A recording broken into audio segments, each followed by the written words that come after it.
Le camp de réfugiés de Touloum se trouve à environ 2 heures de la frontière soudanaise et c'est ici que les nouveaux arrivants qui passent la frontière du côté de Tinné sont relocalisés ou délocalisés par les équipes du HCR. Et ici à Touloum, on a retrouvé Brahim Amat Abakar. Il vient d'arriver à Touloum et il a quitté El Fasher un jour avant que la ville ne tombe entre les mains des FSR.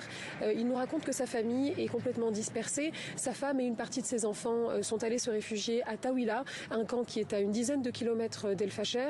Une autre partie de ses enfants est introuvable et lui, il a fait la route jusqu'ici à pied et à dos d'âne. On l'écoute. Des bombardements, des armes et des gens tués. Tous les jours. Ça fait plus d'1 an que nous sommes cachés dans les tranchées, à l'intérieur. Sous terre, et tous les jours, il y a plusieurs centaines de bombardements.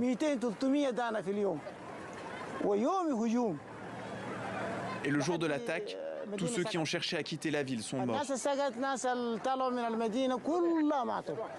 D'autres ont décidé de quitter El Fasher bien avant que la ville ne tombe. Samia en fait partie. Elle a quitté El Fasher il y a environ 3 mois. Elle est partie avec ses 3 enfants, mais sans son mari. Son mari est militaire. Il fait partie de l'armée régulière soudanaise, mais elle n'a plus de nouvelles de lui. Je ne sais pas ce qu'il est devenu. Je l'ai laissé là-bas, vivant ou mort, je ne sais pas. Je n'ai plus du tout de nouvelles. Depuis la chute d'El Fasher, on n'a plus aucune nouvelle. Nous vivions sous les bombardements et les avions au-dessus de nos têtes. Nous avons vu des gens se faire frapper. Et sur la route, ils nous ont pillés.